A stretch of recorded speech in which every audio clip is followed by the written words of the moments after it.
Okay, let us move on to another type of physical equilibrium, that is dissolution of solid in liquid. So, solid gets converted into solution. So, for that I will take example sugar and sugar solution, or even you can consider salt as well as salt solution. Now, in two different vessels, I used to take a liquid water and also sugar solid.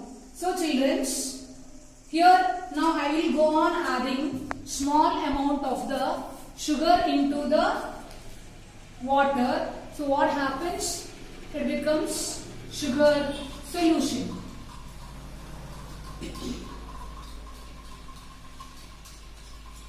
So see, now sugar particles are dissolved, so becomes its solution. Continuously large quantity of the sugar is added to the same. What happens? Already dissolved particles starts crystallizes. So now this solution is actually called as saturated solution. So what do you mean by saturated solution? Saturated solution is the solution in which already dissolved particle in the solution gets crystallizes out, and whatever is the particles or solid sugar, whatever you are go on adding, that gets dissolves. So saturated state is a one called as equilibrium state.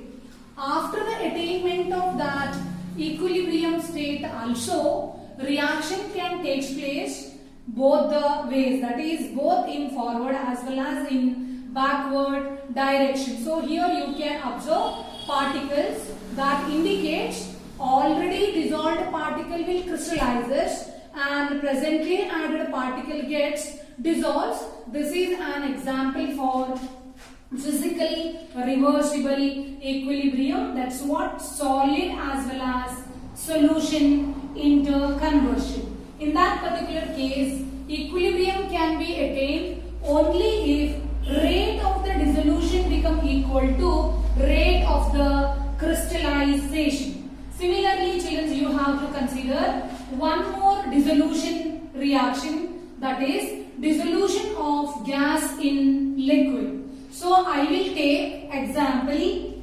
gaseous carbon dioxide as well as carbon dioxide solution. Best known example you can follow soda water. Either you can consider Sprite or Coca-Cola. With respect to that, in a sealed bottle, just children you assume sealed bottle of Sprite, actually under higher pressure carbon dioxide gas is dissolved. But if you open the lid of soda water or Sprite bottle, what happens? That dissolved carbon dioxide will come out as a bubble because of difference in the pressure. As you all know, under sealed condition, pressure is very high, but atmospheric pressure, or when the bottle is open or lid of the bottle is open, pressure decreases as it attains the atmospheric pressure. What happens? The dissolved rate can be decreases. That's why the dissolved carbon dioxide can comes out as a bubble. So children, this is another type of dissolution process. So these are the 5 different types of physical dynamic equilibria, in which 3 examples under phase transformation, that is conversion of solid to liquid, liquid to gas, as well as solid to gas. Similarly, one more is with respect to dissolution. Dissolution of a solid to its solution and dissolution of a gas into solution. So, last type with respect to dissolution of a gas into liquid can be clearly understood or can be clearly explained by considering a law called Henry's law. It is mainly based on the same physical equilibria that is dissolution of gas in liquid. That's what the soda water example I took. So children, you can consider Henry's law. Mass of the gas dissolved in a given mass of the solvent at any temperature is directly proportional to the pressure of the gas above the solvent. I will repeat the law. Mass of the gas dissolved in a given mass of the solvent at any temperature is directly proportional to the pressure of the gas above the solvent is called as Henry's law. This law is mainly based on the principles of the dissolution of gas in liquid type of physical equilibrium. And about this Henry's law, you will study detail about this Henry's law in second PU solution chapter. And this is very important concept for second PUC. Another type of dynamic equilibrium is chemical equilibrium. Chemical equilibrium involves only the chemical change. Some general example I will consider.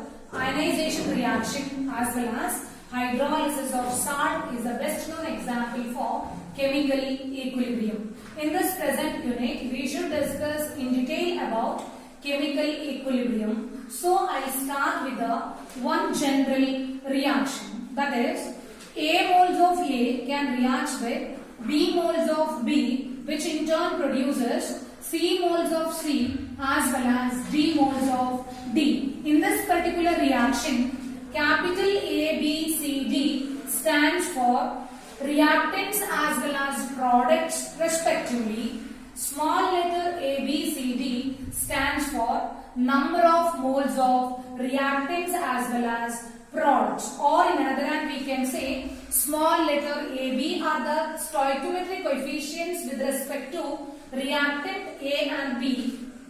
Similarly, C and D stands for stoichiometric coefficients with respect to product capital C as well as capital D. This is a reversible reaction. How we can consider a chemical change? Very simple. That can be plotted by considering a graph for concentration along the y-axis as well as time along the x-axis. So children, if you consider reactants A and B is present in the reaction media, initially as only reactants are available, its concentration is very high.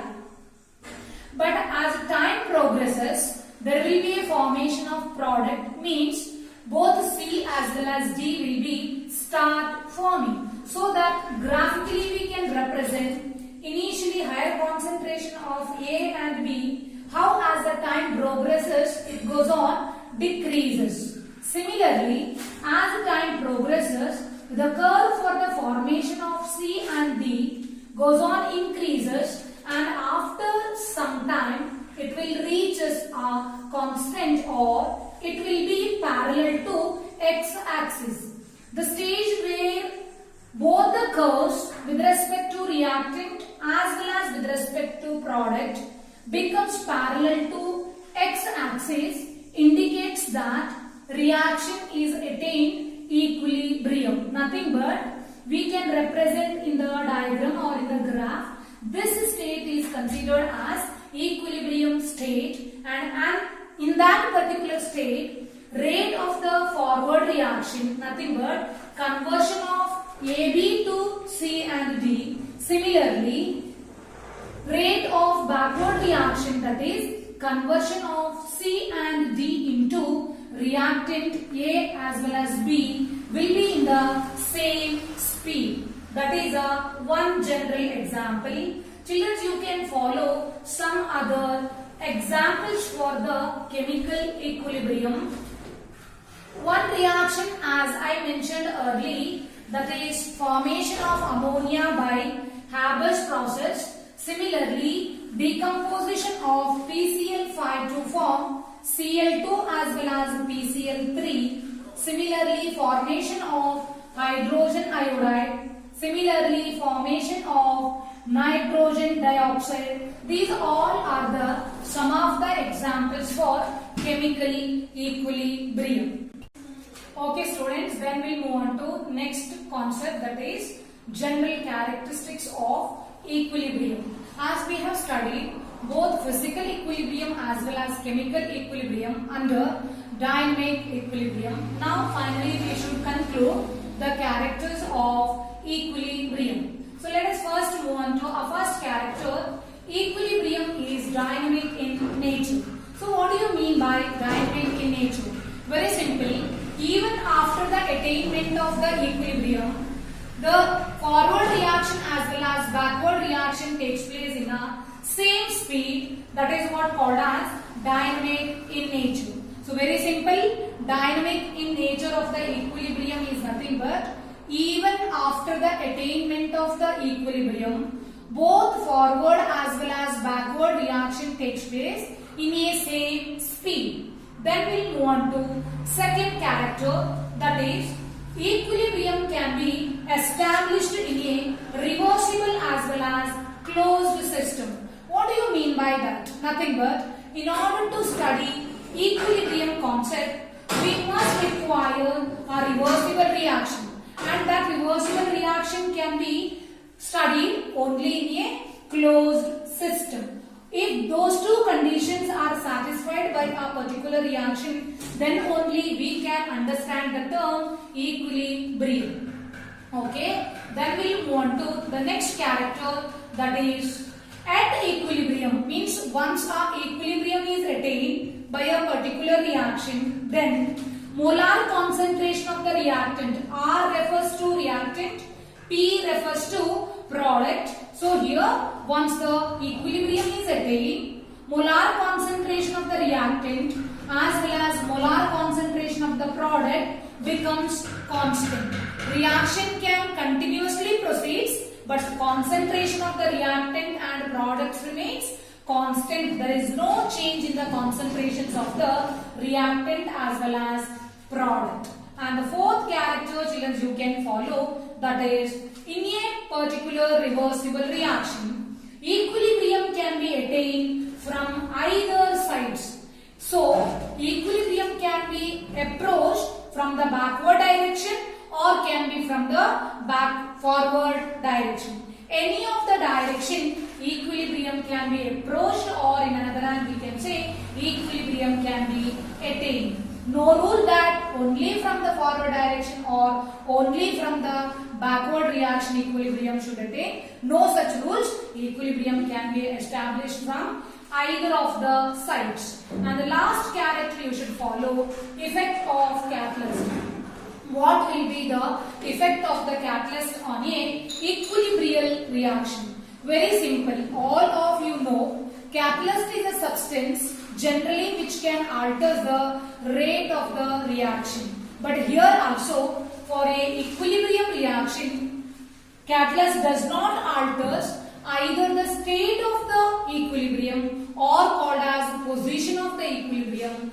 Just it can alter the time required to attain the equilibrium. Nothing but it helps to attain the equilibrium in a short interval of time, but position or state of the equilibrium does not change. These are the some of the characters of the equilibrium. Children, you can follow either a physical equilibrium or you can consider a chemical equilibrium. Generally, these properties can be observed. Then for today, the last concept we should concentrate, that is reason for the attainment of the equilibrium. So in order to attain equilibrium in a reversible reaction, what is the main reason? Children's main reason behind that is stability. What is the actual logic behind that stability? Very simple, logic behind the stability is only the energy. You all know generally lower is the energy, higher will be the stability, or minimum is the energy of a reaction, higher will be the stability for that particular reaction. But here we have to apply thermodynamic principle. I have represented capital G. Capital G stands for Gibbs free energy. Generally for a stability, Gibbs free energy change will be decreasing. So higher will be the stability, lower will be the Gibbs free energy. Remember, G as decreases. Decrease arrow I have indicated, decrease in the Gibbs free energy. Capital G stands for Gibbs free energy, that goes on decreases, and for a reaction stability goes on increases. This is Gibbs free energy, and for a reaction, children say reaction is at equilibrium, then change in free energy I have represented delta G. Delta G is the change in Gibbs free energy. Always it will be 0 for a equilibrium reaction. You remember, Gibbs free energy will be decreases, stability of the reaction will increases. But when delta G or change in free energy becomes 0, then we used to consider that reaction is at equilibrium. Okay, thank you children. But you don't forget to revise the previously assigned important questions from the hydrocarbon chapter.